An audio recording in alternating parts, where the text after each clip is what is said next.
Jai. Bom, Hare Krishna, então, continuando aqui. Bhaktisiddhanta Vaibhava, né? Os pregadores de Londres, né? Eles se encontraram formalmente com várias pessoas importantes, né? Monarca, mais de uma vez com os monarcas, né? Ou seja, com o rei, rainha, né? Príncipes, enfim. Com o arcebispo, né? Um arcebispo de locais importantes, de York, algo assim. Srimad Bon Maharaj organizou muitas reuniões, incluindo uma na Universidade de Oxford e outra na Universidade de Cambridge. São, acho que, as duas universidades mais importantes, né? Mesmo assim, tiveram dificuldade de deixar qualquer impressão significante em todos. Mas poucas dessas pessoas, cuja mentalidade preconceituosa foi resumida nos famosos versos, né? Ó Oriente, Oriente, Oriente. Ó, Oriente, Oriente, Ocidente, Ocidente, os dois nunca devem se encontrar, né?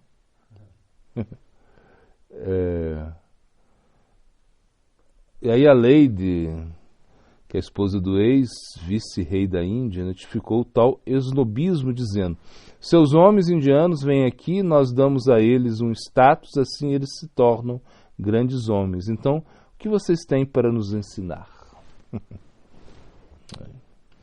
Em 1934, Rasa Bihari Brahmachari Bhakti Jyoti entrou para o grupo de Londres como um faz-tudo, e seus deveres principais sendo cozinhar e ajudar nos encontros com as pessoas, né? Em setembro de 1934, Srimad Bhakti Pradita Tirtha Maharaj retornou para a Índia. Numa carta datada do 15/10 de 1935, né, Srila Bhaktisiddhanta Saraswati Thakur reiterou estratégia de propaganda para o Ocidente e avisou dos perigos de se expor ao modo ocidental de pensar, né? Então ele falou, né? Você opina que uma pessoa apropriada para a pregação deveria ser mandado para lá. Ainda se alguém tem boa disposição intelectual, seu espírito devocional poderia decrescer muito indo para aquele país. As pessoas daquele país se acham muito instruídas em assuntos materiais, eles certamente o são. Mas o nosso assunto da propaganda não é exatamente este. Se por sua demonstração de devoção suas mentes mudarem mesmo um pouco, então nós poderemos ganhar sua amizade. Aqueles que vão para o Ocidente são atraídos aos pensamentos contemporâneos predominantes, se tornam apaixonados pelo seu brilho externo, então deixam em segundo plano a beleza interna da alma.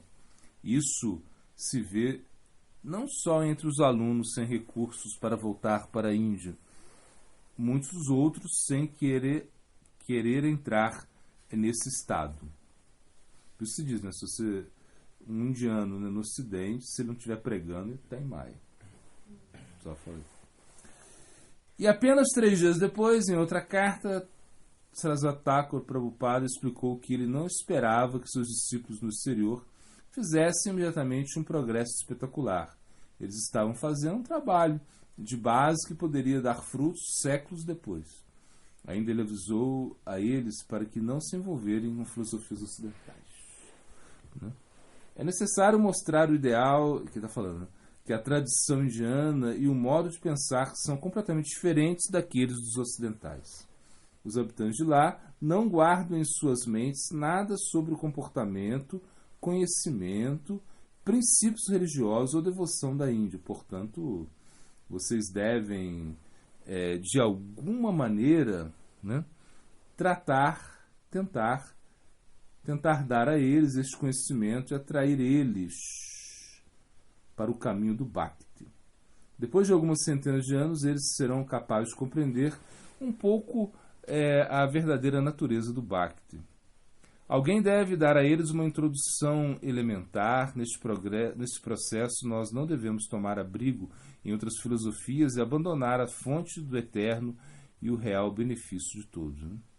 O Prabhupada Bhaktisiddhanta era muito inteligente, né?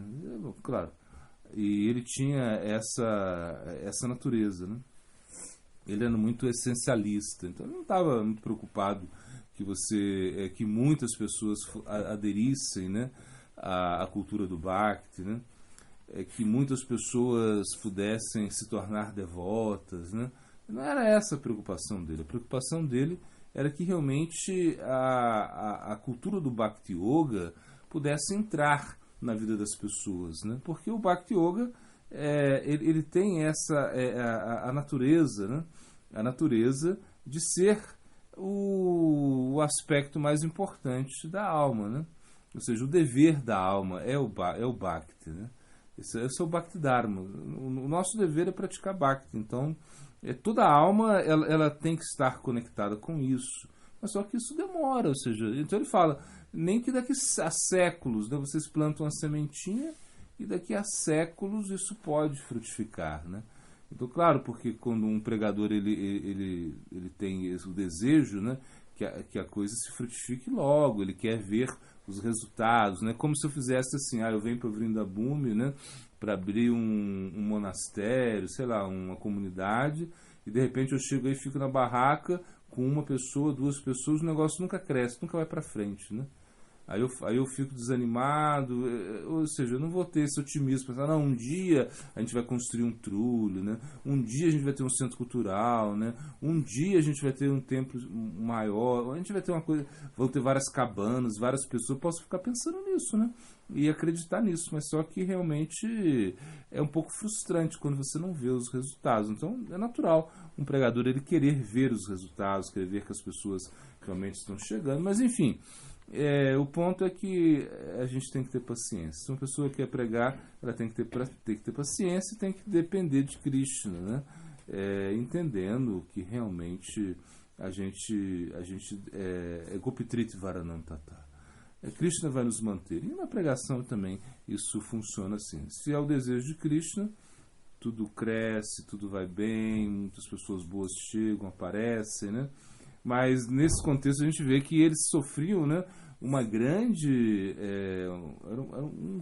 adversidade, né, por parte das pessoas, né? Ou seja, as pessoas muito intelectuais, com intelecto muito aprimorado, né, era diferente pregar para elas. Por exemplo, você vai pregar na Bengala, né, imagina, é uma fácil, você fala de Nishinhandeva, fala de qualquer coisa, a pessoa aceita já a cultura deles, né? É diferente, né? Você começa a cantar, todo mundo está feliz, assim, está aceitando, mas na Inglaterra, né, para essas pessoas, né, convencer essas pessoas não era uma tarefa tão fácil assim, né?